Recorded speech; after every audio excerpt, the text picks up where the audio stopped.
మన వారాహి సిల్వర్ జ్యువెలరీలో అద్భుతమైన ఆఫర్స్ పొందండి మరియు కార్ గెలుచుకునే గొప్ప అవకాశం. ఇరాన్ అమెరికా మధ్య సీజ్ ఫైర్ చర్చలు ఇస్లామాబాద్లో కొనసాగుతున్నాయి.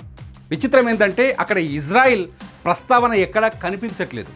అమెరికా ఉపాధ్యక్షుడు జేడీ వాన్స్ అట్లాగే ఇరాన్ విదేశాంగ శాఖ మంత్రి అబ్బాస్ అరాక్షి వీళ్ళంతా కూర్చొని ప్రస్తుతం ఇస్లామాబాద్లో చర్చలు జరుపుతున్నారు. వీళ్ళ మధ్య పాకిస్తాన్ ప్రధానమంత్రి షెహబాజ్ షరీఫ్ వీళ్ళ మధ్య అటు ఇటు పరోక్ష చర్చలు. అంటే ఒకసారి అమెరికా టీంతో కూర్చొని మాట్లాడుతున్నాడు, ఇంకొకసారి ఇరాన్ టీంతో కూర్చొని మాట్లాడుతున్నాడు.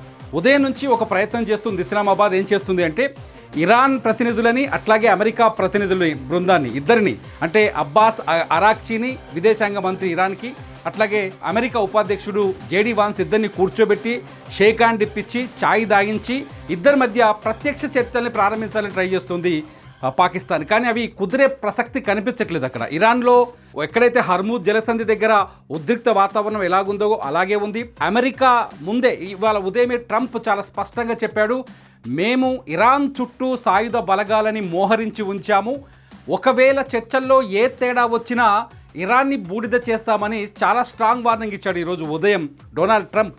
At the same time Iran విదేశాంగ శాఖ కూడా అట్లాగే ఐఆర్జీసీ కూడా చాలా స్పష్టమైన ఒక నిర్ణయంతో ఉంది.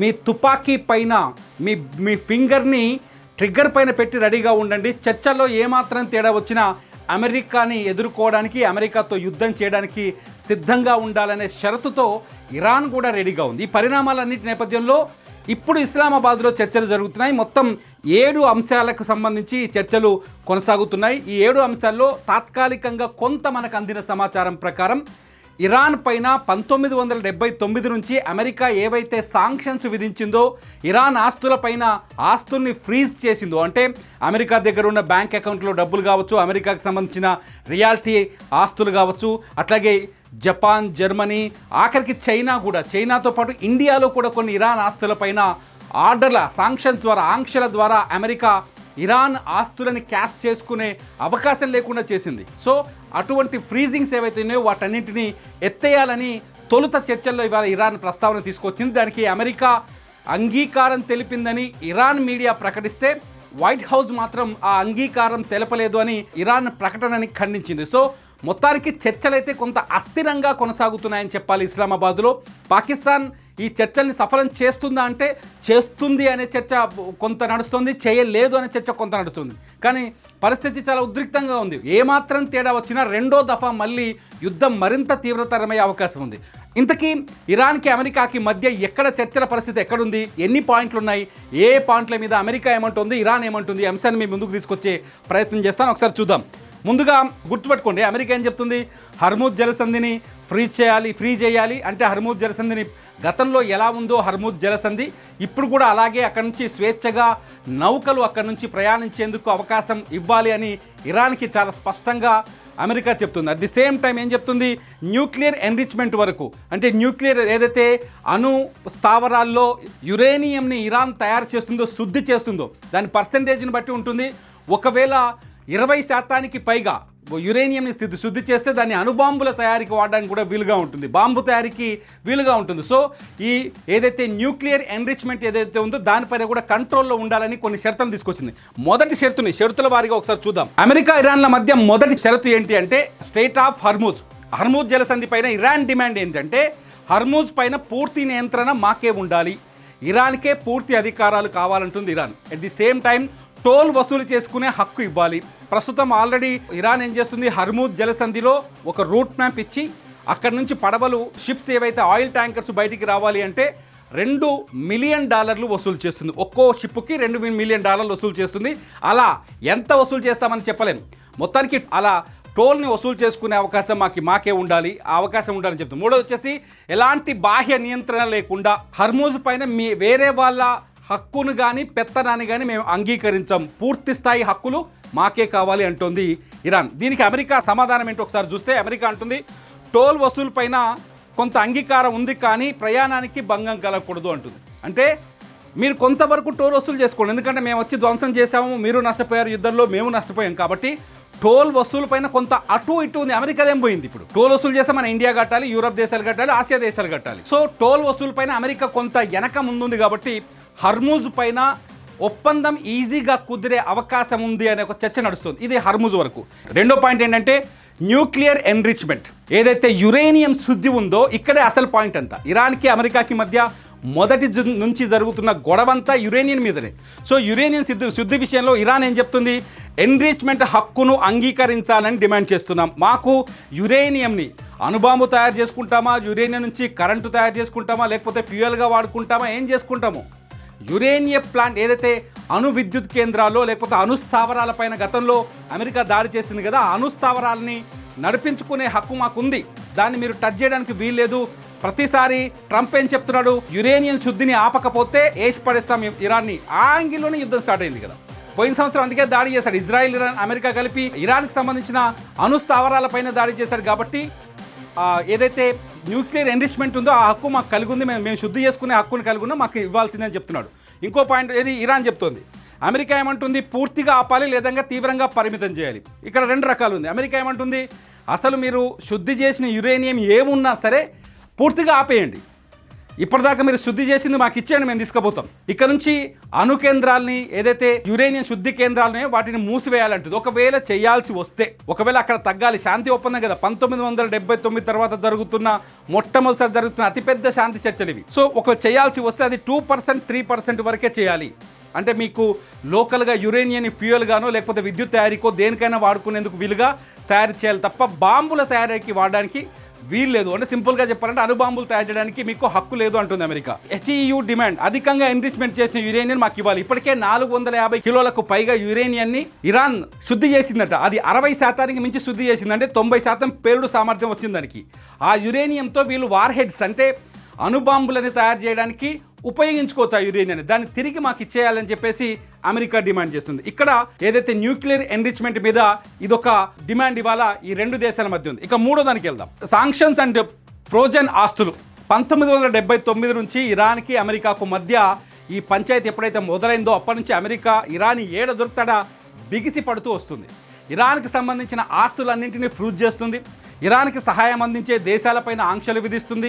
ఇతర దేశాల్లో ఇరాన్కి సంబంధించిన బ్యాంకు ఖాతాలున్నా, ఇతర దేశాల్లో ఇరాన్కి సంబంధించిన ఆస్తులున్నా, ఇతర దేశాల్లో ఇరాన్కి సంబంధించిన వ్యాపారాలున్నా వాటి రెవెన్యూల్ని ఆపుతూ వస్తుంది అమెరికా. ఇక్కడ ఇరాన్ డిమాండ్ ఏం చెప్తుంది, ప్రైమరీ సెకండరీ శాంక్షన్స్ ఎత్తివేయాలి.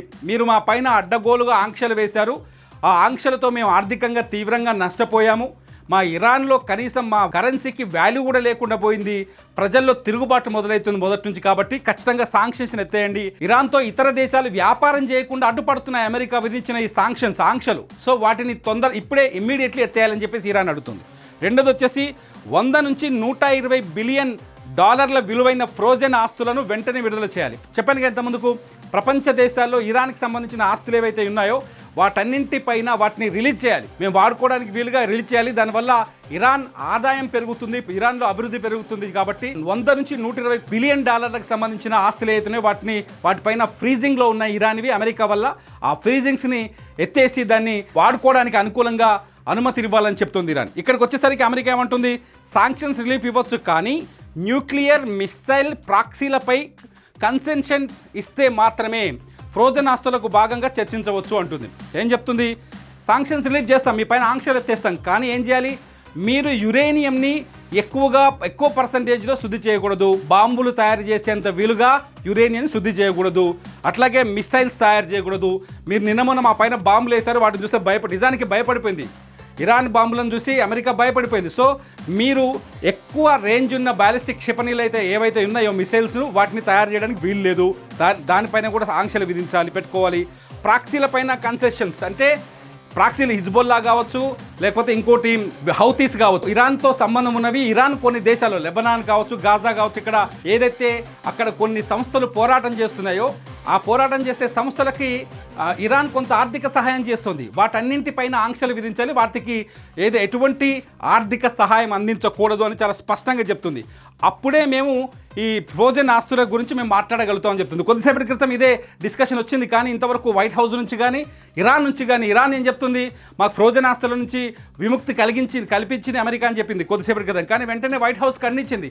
సో వీళ్ళ దగ్గర ఉన్న మూడో అతిపెద్ద చర్చకు వచ్చిన పాయింట్ ఏంటంటే సాంక్షన్స్ అండ్ ఫ్రోజన్ ఆస్తుల విషయంలో ఇది జరిగింది. 4వ పాయింట్కి వచ్చేసరికి లెబనాన్ రీజనల్ యుద్ధాలు. ఇంతకుముందుగా మాట్లాడుకున్నాం. ఏం చెప్తుంది? లెబనాన్ సీజ్ ఫైర్ చాలా పెద్ద సమస్య. ఇరాన్ అమెరికాకి మధ్య ఇప్పుడు కుదురుతున్న సీజ్ ఫైర్ చర్చల్లో లెబనాన్ అనేది చాలా పెద్ద చర్చకు దారితీసింది. లెబనాన్లో ఇవాళ ఉదయం కూడా ఇజ్రాయెల్ దాడి చేసింది. లెబనాన్ పైన దాడి చేయడం వల్ల ఇవాళ 11 మంది చనిపోయారు. బుధవారం రోజు చేసిన బాంబు దాడుల్లో 180 మందికి పైగా చనిపోయారు. సో ఇప్పుడైతే సీజ్ ఫైర్ మన ఇద్దరి మధ్య, అమెరికాకి ఇరాన్ మధ్య కుదురుతుందో ఆ సీజ్ ఫైర్లో లెబనాన్ని కూడా ఇంక్లూడ్ చేయాలి. ఈ ఇరాన్ యుఎస్ సీజ్ ఫైర్లో లెబనాన్ కూడా ఒక భాగమే అని ఇరాన్ వాదిస్తుంటే అమెరికా ఏం చెప్తోంది? ఇరాన్ యుఎస్ సీజ్ ఫైర్లో భాగం కాదు అని చెప్తుంది అమెరికా. దీనికి సంబంధం లేదు, మమ్మల్ని అంటించుకోవద్దు, అది ఇజ్రాయెల్ ముచ్చట, మాకు సంబంధం లేదు అని అక్కడ తప్పించుకునే ప్రయత్నం చేస్తుంది అమెరికా. ఇకపోతే అన్ని ఫ్రంట్లలో యుద్ధం ముగింపు, యుఎస్ కంబాట్ ఫోర్సెస్ రీజన్ నుంచి ఉపసంహరణ. ఇలా చుట్టూ ఇరాన్ చుట్టూ చాలా చోట్ల అమెరికాకు సంబంధించిన సైనిక స్థావరాలు ఉన్నాయి. సో అంతేకాదు చాలా చోట్ల అమెరికాకు సంబంధించిన సైనికులు, అంటే లెబనాన్ కావచ్చు, హిజ్బుల్లా, హౌతీస్ అనుకున్నాం కదా, వాళ్ళతో ఫైట్ చేస్తున్న అమెరికా బలగాల్ని వెనక్కి తీసుకోవాలని చెప్పేసి ఇరాన్ చెప్తోంది. దానికి అమెరికా ఒప్పుకునే పరిస్థితి లేదు. ప్రాక్సీ సపోర్ట్, హిజ్బుల్లా హౌతీలకు ఇరాన్ సపోర్ట్ ఆపాలి. ఇంతకుముందు చెప్పాను కదా, ప్రాక్సీ సపోర్ట్ ఏదైతే ఈ రెండు గ్రూపులు ఇరాన్ ప్రోద్బలంతో పనిచేస్తున్న మిలీషియాస్ ఉన్నారు, హౌతీస్ ఉన్నారు, ఇట్లా చాలా గ్రూపులు ఉన్నాయి. ఇరాన్ ఏం చేస్తుంది? వాటి చుట్టూ ఉన్న ముస్లిం దేశాలు ఏవైతే ఉన్నాయో ఆ దేశాలకి, ఇస్లాం దేశాలు ఏవైతే ఉన్నాయో ఆ దేశాల్లో ఉన్న కొన్ని తిరుగుబాటు దళాలకి సపోర్ట్ చేస్తుంది ఇరాన్. ఆ సపోర్ట్ని వెనక్కి తీసుకోవాలని చెప్పేసి అమెరికా ప్రధానంగా డిమాండ్ చేస్తుంది. నెక్స్ట్ పాయింట్కి వెళ్దాం ఒకసారి. 6th పాయింట్ వచ్చేసి ఏంటంటే యుద్ధాలు, నష్టాలు, రీకన్స్ట్రక్షన్. అయ్యా మీరు వచ్చారు, మా మీద బాంబులు వేశారు, మా ఇరాన్ నాశనం చేశారు, ఆర్థికంగా చాలా నష్టపోయాం, 79 నుంచే మీరు పెట్టిన ఆంక్షలతోటి మొత్తం ఆర్థికంగా చిదిగిపోయాం. ఇప్పుడు రాత్రికి యుద్ధం చేస్తే అమెరికా లాంటి శక్తివంతమైన, బలవంతమైన, ధనవంతమైన దేశంతో పోరాటం చేయాలంటే మా ఆస్తులన్నీ అమ్మేశాం, అప్పులు చేశాం, తినడానికి తిండి లేని పరిస్థితిలో ఉన్నారు. కాబట్టి ఇరాన్ డిమాండ్ ఏం చేస్తుంది? యుద్ధ నష్టాలకు కాంపన్సేషన్ ఇవ్వాలి, మీరే కొట్టారు కాబట్టి మీరే మాకు నష్టపరిహారం చెల్లించాలి, రీకన్స్ట్రక్షన్కి సపోర్ట్ చేయాలి, ఏవైతే ఆస్తులు కూలిపోయి ఉన్నాయో, ఏవైతే కోల్పోయామో వాటన్నింటిని పునర్నిర్మించడానికి మీరు సపోర్ట్ చేయాలని చెప్పేసి ఇరాన్ డిమాండ్ చేస్తుంది. ఏమంటుంది అమెరికా? ఇట్లాంటివి ఎక్కడైనా ఉంటాయా? ఏం మర్యాదగా ఉందా? ఏం మాట్లాడుతున్నారు మీరు? మీ గోడలు కూలిపోతే మేమెందుకు కడతాం, మీరు ఆర్థికంగా చితికిపోతే మేమెందుకు డబ్బులు ఇస్తాం, యుద్ధం అంటే యుద్ధమే, ప్యాకెట్నే, ఫ్రెండ్షిప్ అని చెప్పేసి అమెరికా మాట్లాడుతుంది. ఇది ఈ పాయింట్. 7th పాయింట్కి వచ్చేస్తే మిసైల్ డిఫెన్స్ క్యాపబిలిటీస్. ఇరాన్ ఏం చెప్తోంది? బ్యాలిస్టిక్ మిసైల్ ప్రోగ్రామ్ను తీవ్రంగా పరిమితం చేయాలి, డిఫెన్స్ సామర్థ్యాలపైన చర్చ తక్కువ లేదా ప్రస్తావన లేదు. మిసైల్స్ విషయంలో కొన్ని కండిషన్ తీసుకొస్తుంది అమెరికా. ఇరాన్ తయారు చేస్తున్న యుద్ధ సామాగ్రి కావచ్చు, ఇరాన్ తయారు చేస్తున్న యుద్ధ విమానాలు కావచ్చు, ఇరాన్ దగ్గర ఉన్న బాంబుల తయారీ కావచ్చు, వాటి కెపాసిటీ ఏదైతే ఉందో, మిసైల్స్ కెపాసిటీ ఉందో వాటిని తగ్గించుకోవాలని అమెరికా చెప్తుంది. అంటే ఫైనల్గా అమెరికా ఏం చెప్తుంది? మీరు మాకు బానిసలుగా ఉండాల్సిందే, మేము చెప్పింది వినాల్సిందే అని చెప్పేసి అమెరికా ఇరాన్ పైన ఒత్తిడి చేసే ప్రయత్నం చేస్తుంది. అందుకని మిసైల్స్ ప్రోగ్రామ్ విషయంలో వాటి కెపబిలిటీస్ని తగ్గించండి, ఇతర దేశాలకు ప్రమాదకరంగా మారే మిసైల్స్ని తయారు చేయకూడదు, దానివల్ల చుట్టూ ఉన్న గల్ఫ్ దేశాలకి ప్రమాదం ఉంది. ఎందుకంటే అమెరికా గల్ఫ్ దేశాల్లో అన్ని చోట్ల సైనిక స్థావరాలను పెట్టింది. ఆ సైనిక స్థావరాలని ఈజీగా కొట్టిపడేసింది మన యుద్ధంలో ఇరాన్. సో ఏదైతే ఇరాన్ శక్తివంతంగా, బలంగా కనిపిస్తుందో ఆ బలమైన అంశాలన్నింటినీ తగ్గించుకొని, పరిమితంగా చేసుకొని మీరు ఈ సంధి చర్చలకు రావాలని చెప్పేసి 7th కండిషన్గా పెట్టింది అమెరికా. 8th కండిషన్ ఒకసారి చూద్దాం. ఫైనల్గా ఇది సీజ్ ఫైర్ కండిషన్. 8th కండిషన్కి వస్తే ఒకసారి మొత్తం సీజ్ ఫైర్, నాన్ అగ్రెషన్. సింపుల్గా చెప్పాలంటే నాన్ అగ్రెషన్ ప్యాక్ట్, అంటే ప్రాక్సీలపై నియంత్రణ, అంటే హిజ్బుల్లా, హైతీస్ వీళ్ళంతా ఎవరైతే ఉన్నారో వాళ్ళని కంట్రోల్లో పెట్టాలి, వాళ్ళకి ఆర్థికంగా సహాయం చేయకూడదు. శాశ్వత సీజ్ ఫైర్ కావాలంటే అన్ని ఫ్రంట్లలో యుద్ధం ముగించేయాలి. అన్ని ఫ్రంట్లలో అంటే ఇరాన్ ఎక్కడెక్కడైతే ఫైట్ చేస్తుందో, లేకపోతే అమెరికా ఎక్కడెక్కడైతే ఫైట్ చేస్తుందో ఇరాన్ పైన, ఇరాన్కి సంబంధించిన గ్రూపుల పైన, వాటి దగ్గర యుద్ధాలన్నింటినీ, ఫైరింగ్ని కానీ అటాక్స్ని కానీ ఆపేయాలి. అట్లాగే UN రెజల్యూషన్స్ రద్దు చేయాలి. ఇది అమెరికా చెప్తుంది. ఏం చెప్తుందంటే ఐక్యరాజ్య సమితిలో ఏదైతే తీర్మానాలు చేశామో, దీనికి సంబంధించి మనం అణుబాంబుల తయారీకి సంబంధించి ఆ తీర్మానాల్ని అంగీకరించాలి. మీరు ఎట్టి పరిస్థితుల్లో అణుబాంబుల వైపు, అణుబాంబుల ఆలోచనలు ఉండకూడదని చెప్పేసి అమెరికా ఈ డిమాండ్లు పెడుతుంది. దీనిపైన ఇరాన్ పూర్తి స్థాయి వ్యతిరేకంగా ఉంది. ఎందుకంటే నాకు అణుబాంబులను తయారు చేసుకునే అవకాశం ఉండాలి, నాకు మిసైల్స్ తయారు చేసుకునే అవకాశం ఉండాలి, నేను నా దేశాన్ని రక్షించుకోవాలి, నేను పూర్తి స్థాయిలో అమెరికాకు లొంగిపోయే పరిస్థితి లేదు. సింపుల్గా మనం ఈ 8 కండిషన్స్ని ఒకసారి చూస్తే ఏమర్థమవుతుందంటే అమెరికా ఇరాన్ ఎక్కడెక్కడైతే బలంగా శక్తివంతంగా కనిపిస్తుందో ఇప్పుడు యుద్ధం తర్వాత ఆ శక్తివంతంగా కనిపించే చోట్లలో అమెరికా ఆంక్షలు పెట్టే ప్రయత్నం చేస్తుంది. ఎక్కడైతే ఇరాన్కి అవసరాలు ఉన్నాయో ఏదైతే ఫ్రీజ్ అయిన ఆస్తుల్ని రిలీజ్ చేయమని కోరడమో లేకపోతే విధించిన ఆంక్షల్ని వెనక్కి తీసుకోమని చెప్పడమో అక్కడ అమెరికా వెనకడుగు వేస్తుంది. సో సింపుల్గా ఇరాన్ని మళ్ళీ తన గుప్పెట్లోకి తెచ్చుకునే ప్రయత్నం చేస్తోంది అమెరికా. ఈ ప్రయత్నాలన్నింటి నేపథ్యంలో ఇవాళ ఇస్లామాబాద్లో చర్చలు జరుగుతున్నాయి. మొత్తానికి 1-2 పాయింట్స్ మధ్య తేడాలైతే కొన్ని బయటకు వచ్చాయి. ఇస్లామాబాద్ నుంచి కొన్ని ఇంటర్నేషనల్ పత్రికల్లో వస్తున్న వార్తల ఆధారంగా నేను ఈ అంశాలన్నింటినీ మీ ముందుకు తీసుకొస్తున్నాను. సో మొత్తంగా సంధి కుదురుతుందా లేదా అనే టెన్షన్ మాత్రం చాలా స్పష్టంగా కనిపిస్తోంది. సంధి కుదిరితే ప్రపంచానికి ఆర్థిక సమస్యలు తగ్గుతాయి. సంధి కుదరలేదనుకోండి ఈసారి ఖచ్చితంగా మళ్ళీ యుద్ధం మొదలైతే ప్రపంచం మరింత ఆర్థిక సంక్షోభంలోకి వెళ్ళే ప్రమాదం అయితే స్పష్టంగా ఉంది. ఇది అమెరికా ఇజ్రాయిల్ మధ్య కొనసాగుతున్న చర్చల సారాంశం. రెండింటి మధ్య ఉన్న డిమాండ్స్లో ఏ దేశం ఏది కోరుకుంటుందనే అంశాలని ఇవి. సో మీరేమనుకుంటున్నారు? నిజంగా అమెరికా ఇరాన్ మధ్య ఇస్లామాబాద్ ఎవరైతే ప్రపంచంలో అశాంతికి కేంద్రమైన పాకిస్తాన్, మనం సాధారణంగా అదే చెప్తాం, ప్రపంచంలో ఎక్కడ ఉగ్రవాదం ఉన్నది పాకిస్తాన్ లింక్ ఉంటుంది. ప్రపంచంలో ఎక్కడ అశాంతి ఏర్పడినా అది పాకిస్తాన్ నుంచే ఉంటుంది. ఎందుకు పాకిస్తాన్ సంబంధించిన ఉగ్రవాదులు ఎంతమందిని బ్యాన్ చేయలేదు అంతర్జాతీయంగా? సో ఈ పరిణామాలన్నింటి నేపథ్యంలో ఇస్లామాబాద్, అశాంతికి కేంద్రమైన ఇస్లామాబాద్ ఇరాన్కి అమెరికాకి మధ్య సంధి కుదుర్చగలుగుతుందా అనే డౌట్ మాత్రం ఇక్కడ కలుగుతుంది. మీరేమనుకుంటున్నారు? పాకిస్తాన్ ఇప్పటికే తొడగొడుతోంది, మేము గనక తలుచుకుంటే ప్రపంచం శాంతియుతంగా ఉంటుందని. మీరేమనుకుంటున్నారు? ఇస్లామాబాద్లో ఇన్ని కండిషన్స్ మధ్య ఇరాన్కి అమెరికాకి మధ్య సంధి కుదురుతుంది అనుకుంటున్నారా లేదా? మీ అభిప్రాయాన్ని వీడియో కింద కామెంట్ చేయండి. అప్డేట్స్ కోసం చూస్తూనే ఉండండి. It's UTV. నా పేరు తిరుమల్.